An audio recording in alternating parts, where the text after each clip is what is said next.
So our first speaker is Adelaide Feuer. She's the Senior Vice President of Edelman and will share a perspective from the agency.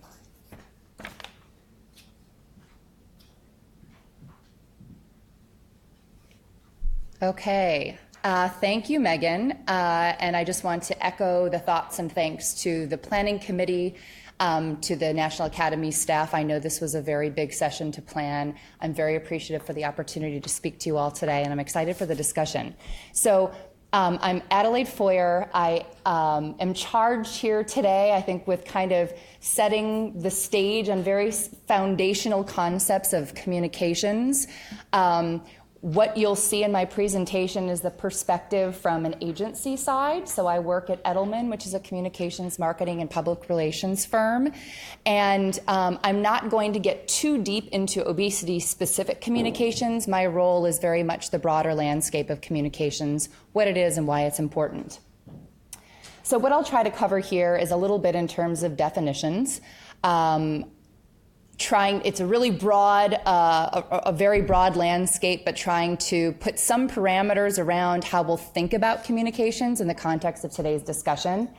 And then I'll talk about some seismic shifts that are impacting the world of communications, how we all communicate to public audiences.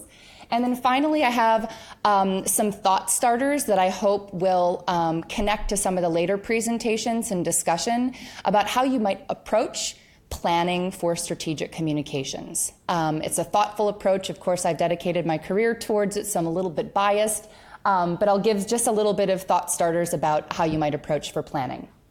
And then I know we have questions later. So before we dig in, disclosures, I work at an agency. I've worked in agency life for 14 years. I'm a registered dietitian by background. So my role within the agency is to bring some subject matter expertise on food and nutrition to my clients who run a spectrum from, sometimes I'm working with NGOs. You'll see on my list of clients right now, there aren't any, but I have worked with NGOs and fundraisers. My perspective is as a subject matter expert primarily, and then I help come up with campaigns, whether they are promoting something.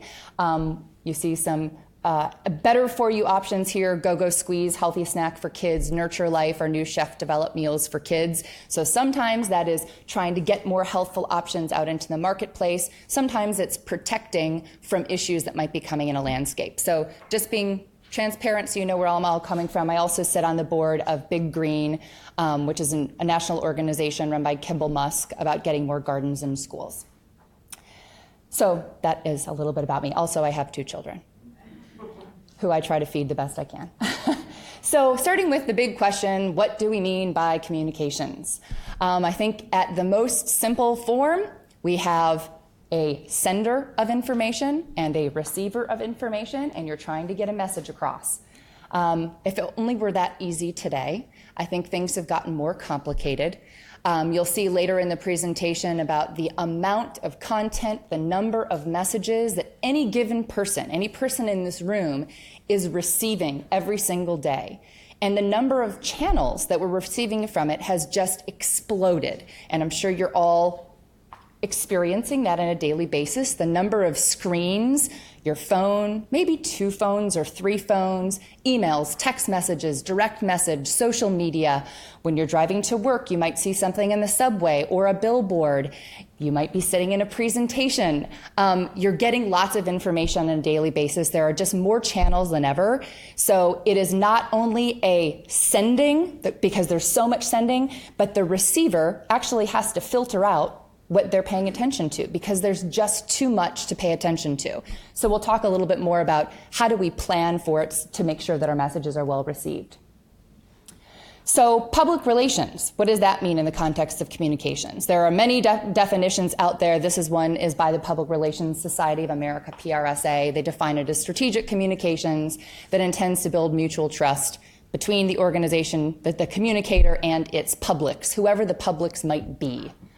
So here are some of the possible publics and some simple ways of categorizing what we mean when we talk about public relations and communications. So on the left-hand side, that could mean organizational communications. It could be how the National Academies is communicating to a variety of audiences. It could be about communicating to staff. So for those who work for companies or an academic setting, that could simply mean thinking about and being thoughtful about how you're communicating to your staff and people on your teams, to maybe motivate them or to educate them. It could run a variety of objectives. Fundraisers and trying to communicate with those who might be investing in something you're doing, or if it's a grant writing program, the communications is important so that you get your message across, get them motivated to help you.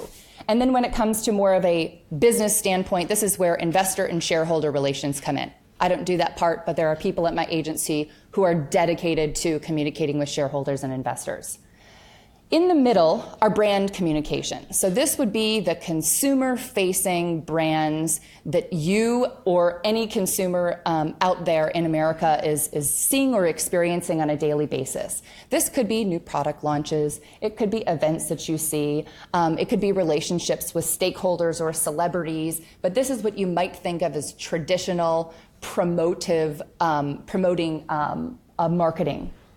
And then the third one is public affairs and communications. This is probably the most relevant for our conversation today, but it's communications when it comes to science, when it comes to research, and public policy and legislation.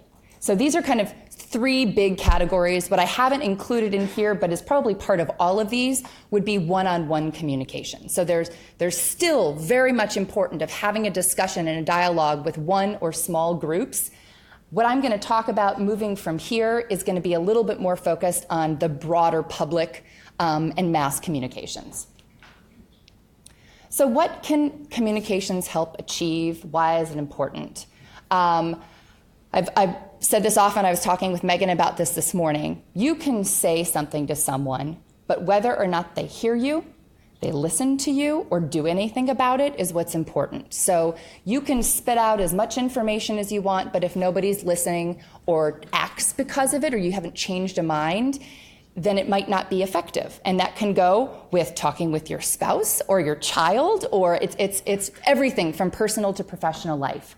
So at a broadest sense, it's generating awareness, and it could be taking on the form of education. So you're educating either an individual, a group, or a large public audience, generating awareness about what you're doing. So using a piece of research as an example. If you do the research, it's published in a paper, there are some cases where people will never know about it. So how can you make sure that the work you've done, the findings that you have come to, that have been concluded from this work, is communicated and shared with people? Just tell people about it. So that's kind of at a broadest level.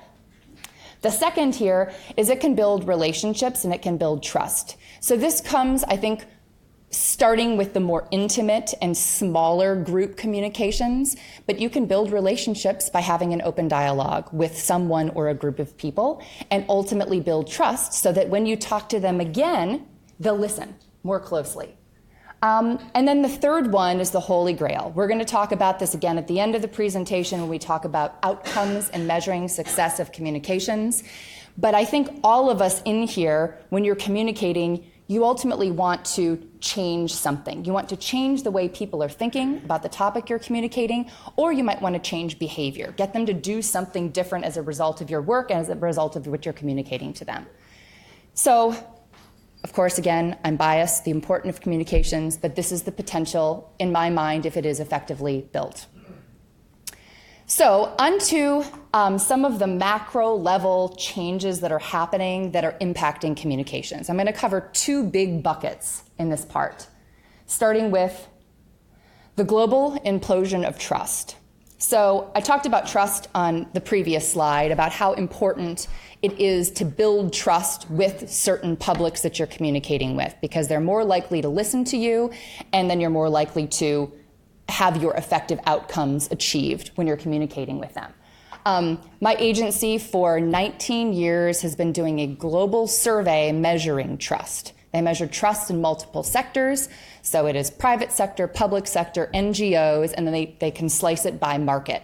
And what it has found at a high level, which I don't have here, and I'd be happy to share follow-up presentations, and I don't think this will be surprising, is that there has been absolute huge erosion of trust around the world, especially in the past few years. I think there have been global and domestic events that have led to people not believing what anybody's saying. And I think in the health space, health communication space in particular, we have probably felt that. Since 2008, you've seen an increase in the trust in people like me, so much that over here, what I've highlighted is that a person like yourself, so a peer or a colleague or a family member, has more trust than an expert. It's tough to swallow for anybody who has a credential, and probably anybody in this room. They're listening to a blogger or a neighbor more than they might their doctor.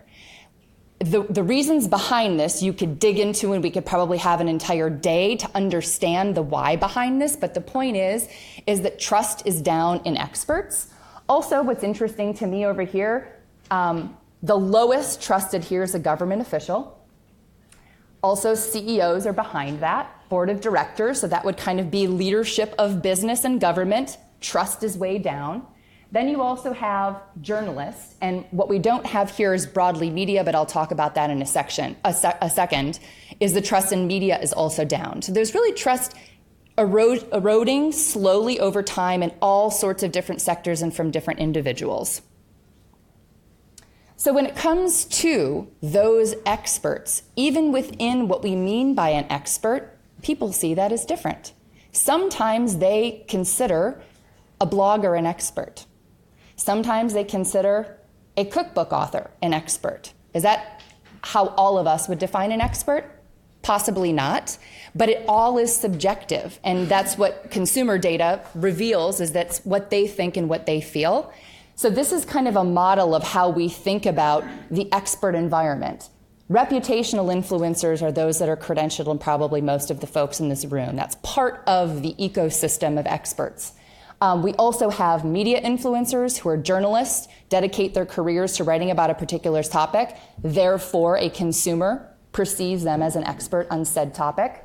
Cultural influencers, this is where maybe a cookbook author or a celebrity or a blogger would come in, where they're a self-proclaimed expert on any certain topic, and they've got high notoriety. All of these experts, in loose quotes, are influencing each other, and then they're influencing your target audience. And then if you look above the target audience in the middle, we have peers there. So peers then kind of serve as an echo chamber and make it louder for the target audience. So it's just a lot of things to consider, a lot of different primary audiences, and to reach your secondary audience or your ultimate audience when we think about who is trusted and how we effectively communicate. So the second seismic shift I'm going to talk about is consumption, and not consumption in terms of calories or food, but consumption in terms of information and content. So years ago, when my agency's founder and his father started the agency, they tell the stories that it was very easy to do their jobs because they had to talk to a single reporter or journalist of a magazine, and then the story was out there, and they could communicate it through mass channels. That doesn't happen anymore. On the right-hand side, this is what's happening in an internet minute. In 60 seconds on the internet, it's probably a little bit hard to see, but this is a number of things that are happening. Nearly 70,000 hours of television are watched on Netflix on any given hour. Now this is collectively, so I'm not mixing up my measurements. Almost 10,000 pins. People are pinning on Pinterest. So if you go around here, we could see on Tinder, the dating app, this is almost 1 million swipes are happening in a minute. So an example of the channels of information and content and how much people are getting hit with. So people are fed thousands of messages a day, up to 5,000. That's what an estimate was in 2018. And this goes back to one of my first slides. They're getting too much information to digest. And so they have to figure a way to filter it out. How are they getting this information? Well, data shows most recently that it's primarily social media. So instead of, it used to be you would go on your computer and say www.cnn.com. You would go there and look at the news. Some people in this room might still do that. But the majority of adults and millennials are not just doing that. They're not just searching in Google. They're seeing it come to them on their social feed. So you see 53% of adults are getting their news on a smartphone. 51% are getting their news from social media. So that's just about half of the general public are getting it from social. What does that mean? The algorithms on social media are dictating what people see. So it's not, they're no longer going to the source and choosing what they want to see. It's being fed to them based on what their social networks are looking at. So in terms of what they're seeing, how they're seeing it has changed significantly. Now, when we talk about media loosely, there's becoming a divide. Platforms is what we refer to. Oh my goodness, I'm almost out of time.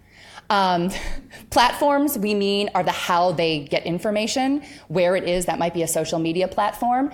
That in general, you're seeing trust go down because people have been seeing things like fake news. They're getting information that's inaccurate. I've had a client who had a product recall that was shared on social media. That didn't happen. And it was recycled news from years before that a bot recreated because it had high traffic at the time. They spit it out again, and it ended up that they had a big issue on their hands that actually was fabricated and not true. So there is incorrect information, and that's why you see trust down. On the other side of that, you're seeing heightened trust in actual journalists who are people. So again, it goes back to trust in people versus big things or companies. So I think I'm out of time, and I didn't get my last session, but I will leave this for everybody to be able to see. I'll just give you a quick spin through. I think we'll get into this later and we can talk about it in discussion, but there is an approach to planning. It starts most importantly with a clear brief, which means, what do you want to do? What do you want to achieve? You must start with your objectives in mind in order to be able to get anything out of it. So this is kind of the elements of an effective brief. I go through what a narrative could look like. This is an architecture of what a narrative could look like, of what your story could look like. Distribution and amplification is a model that we use of using some of those experts we talked about and using them as the voice to get the message out. But then most importantly, they're not going to hear it unless it's optimized well on these platforms, which are on the outside. Those are the social media search and curators. And then finally, but probably the most important slide in the presentation, is measuring success. How do we know if we've been successful? And this is a stepwise approach to getting from a communications output. Who did it reach? How many people did it reach? All the way up to getting to actual outcomes, which could be change in behavior or change in perception that result from a communications program. So in closing, this is just a fun quote to end on, but if you can't explain something simply, you probably don't understand it well enough. So simplicity is the key, and communications probably seems easier than it is, but it takes a lot of planning to be able to come up with a very simple and effective message. And I'll take questions later. Thank you.